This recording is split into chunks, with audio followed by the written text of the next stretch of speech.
Saya persilakan Yang Berhormat Menteri untuk menjawab.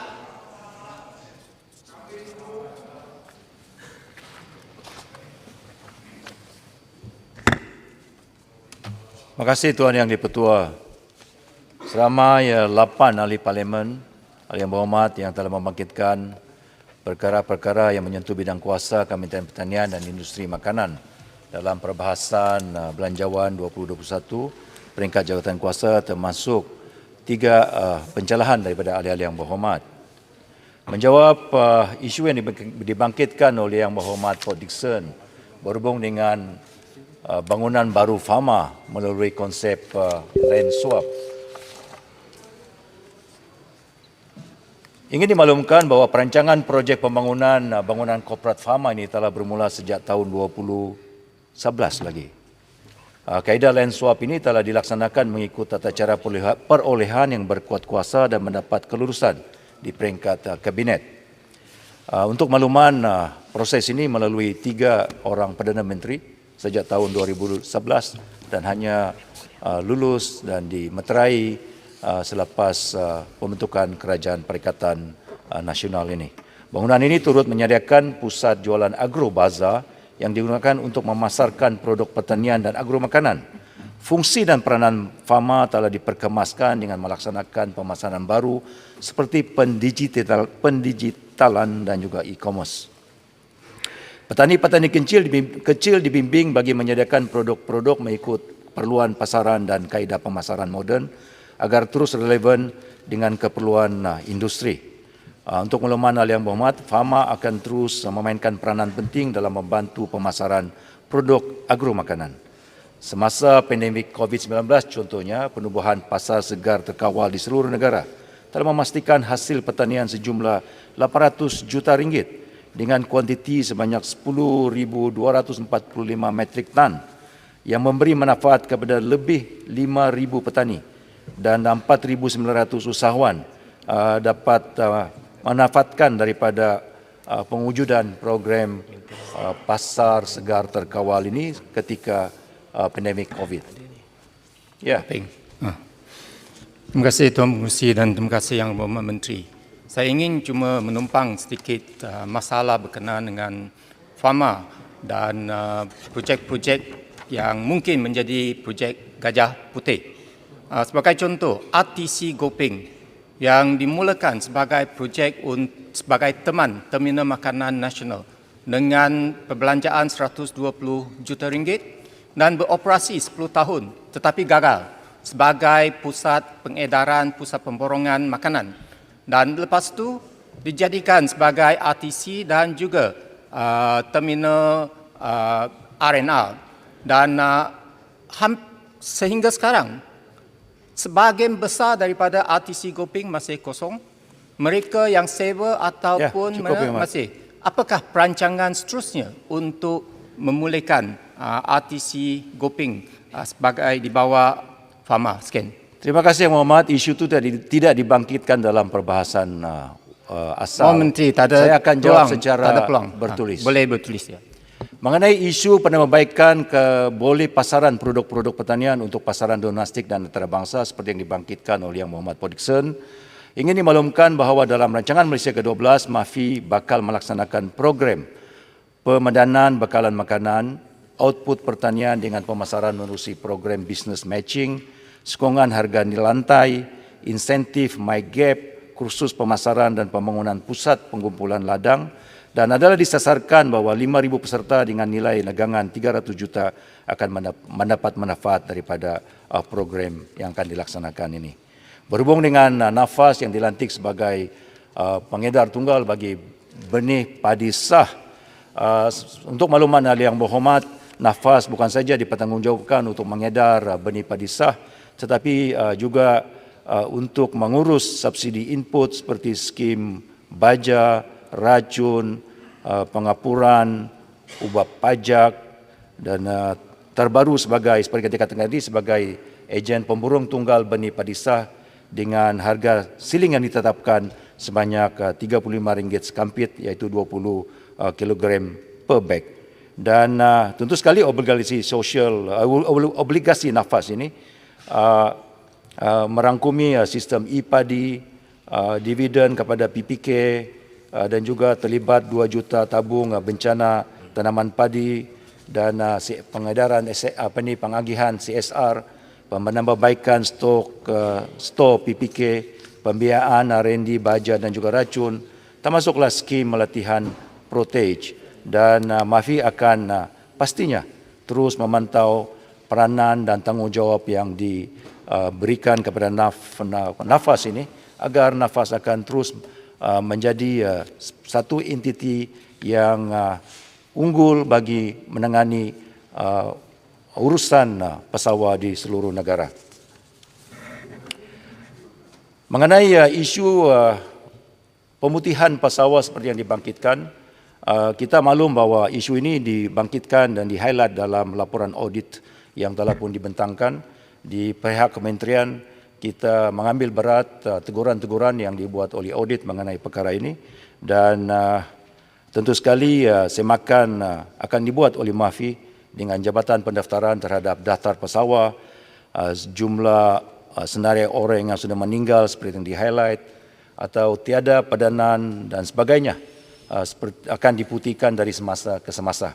Sebagai contoh, MAFI telah mengeluarkan senarai nama tersebut pada penanaman musim pertama 2019 yang lalu, dan usaha ini akan terus dilaksanakan bagi setiap musim penanaman. Kita mengambil serius teguran yang dibuat oleh MAFI.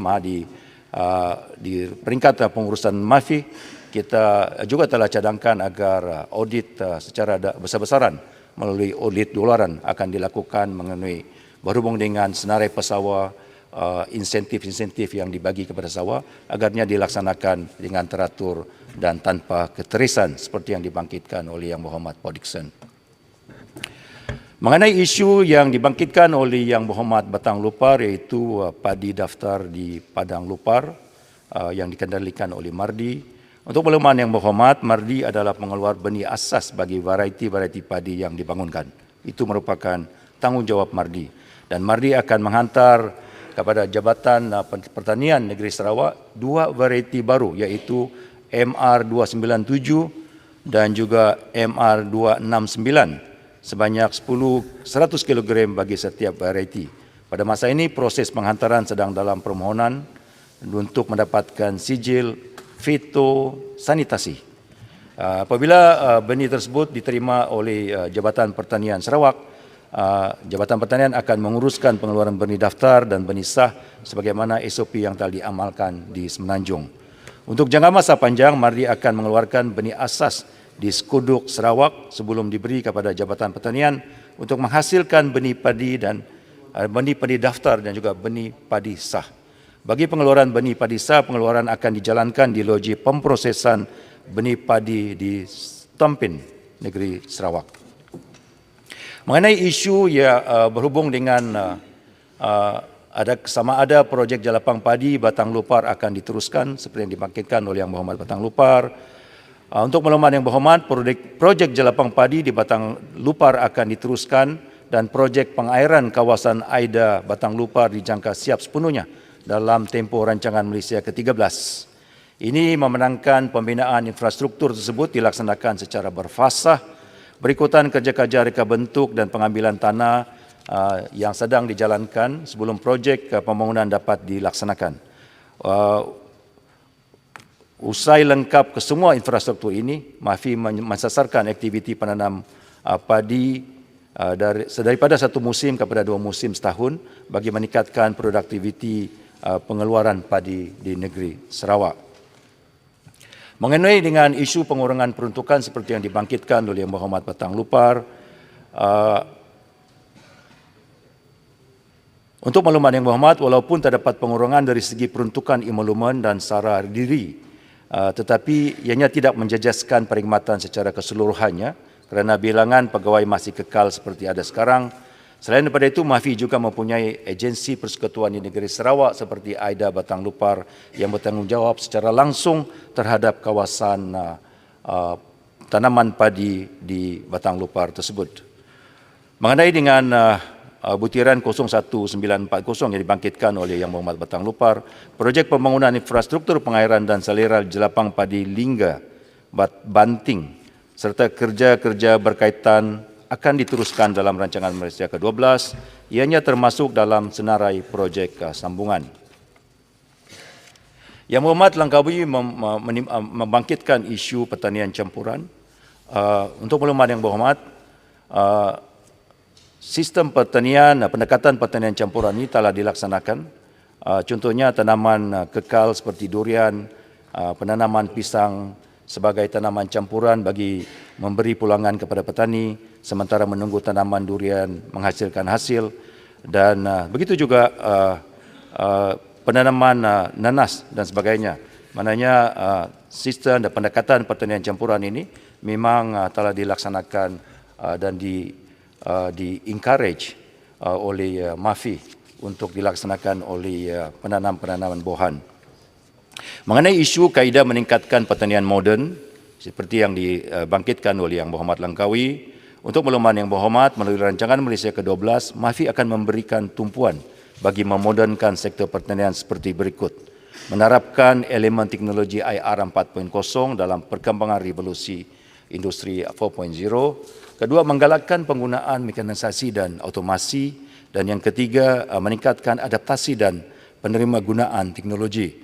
Ianya ketara dalam bajet untuk tahun 2021 tahun depan melalui kementerian ini, peruntukan sebanyak 60 juta diuntukkan untuk program khusus modernisasi rantaian nilai agro makanan yang telah pun disenaraikan sebagai satu senarai utama yang akan dilaksanakan oleh kementerian untuk tahun depan.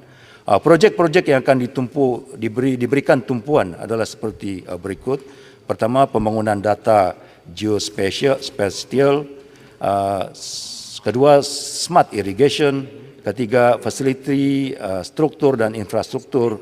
Dan yang keempat, kompleks pembangunan agroteknologi. Yang Berhormat Langkawi juga bertanya mengenai pecahan di bawah butiran 94000, butiran 94000 bagi projek pemacu pertanian. Mengunjungi pertama projek EPP1 iaitu herbar bernilai tinggi sebanyak 12 juta. Yang kedua, dana jaminan makanan sebanyak 410 juta. Ketiga, tabung bencana pertanian 80 juta. Bagi keempat, MADA 80 juta iaitu untuk memperkukuh dan menambah baik penanaman padi di kawasan MADA. Mengenai isu yang dibangkitkan oleh Yang Berhormat Tanjung Karang, iaitu sama ada pengurangan 50 juta bagi bantuan subsidi harga padi sebagaimana dibentangkan dalam Pencahun 2021 akan menjejaskan produktiviti padi. Ahli Yang Berhormat, pengurangan 50 juta yang dimasukkan adalah bagi program output pertanian bersubsidi iaitu skim subsidi harga padi SSHP. Berbanding dengan peruntukan tahun 2020 sebanyak 620 juta, SSHP akan menerima peruntukan sebanyak 570 juta sahaja bagi tahun 2021. Tetapi sekiranya Pasawa berjaya meningkatkan produktiviti padi dengan baik, maka kementerian ini akan mengemukakan permohonan peruntukan tambahan kepada Kementerian Kawangan bagi membela golongan Pasawa. Ahli-ahli Yang Berhormat, ulama Yang Berhormat, kementerian mensesarkan bahawa sebanyak 1.9 juta metrik tan padi akan dikeluarkan untuk tahun hadapan, dan tentu sekali ianya melibatkan data subsidi harga padi ini yang lebih tinggi, dan jika dilihat peruntukan yang dibagi ini hanya boleh mensesarkan lebih kurang 1.5 juta metrik tan. Jadi maknanya kerisauan yang Yang Berhormat Pokok Tanjung Karang dan beberapa ahli yang lain adalah merupakan kerisauan MAFI juga. Sebab itu kita mengambil langkah untuk memaklumkan secara awal kepada Kementerian Kawangan bahawa peruntukan yang diuntukkan bagi subsidi output ini tidak mencukupi untuk subsidi yang disasarkan bagi output yang disasarkan iaitu 1.9 juta metrik tan. So we are aware of this, dan kementerian sudah pun menyatakan kerisauan kementerian kepada Kementerian Kawangan, dan Kementerian Kawangan akan mengambil tindakan melalui bajet tambahan jika sekiranya output itu berjaya disesarkan oleh petani. Mohon penjelasan. Ya. Terima kasih Yang Berhormat Menteri. Ya, saya bersetuju dengan pandangan Yang Berhormat bahawa kerisauan mafi juga. Tetapi persoalannya ialah sektor ini adalah satu sektor yang penting dalam suasana menghadapi COVID-19 ini. Jadi kenapa dalam pertanian, permakanan yang ruji ini kita tidak melihat dia sebagai satu kepentingan. Takkanlah Kementerian Keuangan tak boleh berfikir. Ini seorang yang sangat hebat Kementerian Keuangan ni. Menteri Keuangan takkan dia tak boleh fikir. Jadi sepatutnya Kementerian Pertanian lebih keras untuk membantah dan menekan kepada Kementerian Pertanian untuk memenuhi apa yang menjadi kerisauan kepada pihak Kementerian Pertanian. Ini seolah-olah kerajaan hari ini seolah-olah tak apalah BIP lah kat depa buat petani padi ni, kalau ada lebih kita tambah. Sedangkan kita mesti buat satu unjuran, dan Yang Berhormat tadi dah mengatakan unjurannya bertambah berbanding dengan apa yang ada pada hari ini. Terima kasih. Jadi nampak tak Yang Berhormat, selaras. Yang Berhormat Pokok Sena melihat kerisauan dari sudut sebagai seorang ahli Parlimen Pembangkang. So dia akan mengambil sudut yang sedemikian. Tetapi di kementerian kita juga melihat itu sebagai satu kerisauan kerana kita diunjurkan untuk mensasar Tanjung Karang pun pembangkang ke? mengeluarkan 1,9 juta metrik tan. Sebab itu saya katakan assurance daripada Kementerian Kewangan itu meyakinkan kita bahawa Kementerian Kewangan akan mendengar susulan tambahan peruntukan untuk butiran subsidi ini jika ianya perlu. Menteri, masa dah tamat. Ya. Perlu tambah Saya masa sikit? akur dengan slot masa yang dibagikan. Jempol Ahli-ahli yang jawab berhormat, mana-mana persoalan, saya sebenarnya mendapat mempunyai semua jawapan kepada pertanyaan yang Boleh jawab bertulis. dikemukakan, tetapi ianya akan dijawab secara bertulis Betul, ya? selepas ini. Upload. Sekian, terima kasih. Terima kasih Yang Berhormat Menteri Pertanian dan Industri Makanan.